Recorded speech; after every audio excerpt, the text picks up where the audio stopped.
Hi! Sumasakit rin ba ang talampakan mo? Katulad nung sa kondisyon ng plantar fasciitis o di kaya ay ibang kondisyon na nagpapasakit ng talampakan o paa? Eto, itry mo tong mga simpleng exercises na ito.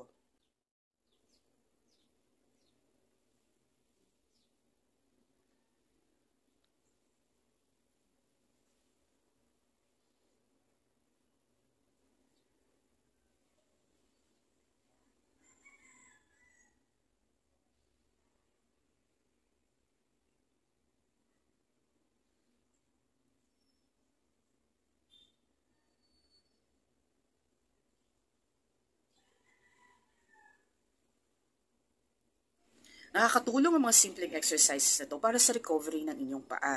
Hindi lang yun, nagpapalakas ito ng maliliit na muscles doon sa talampakan. At nag-improve din ito ng proprioception.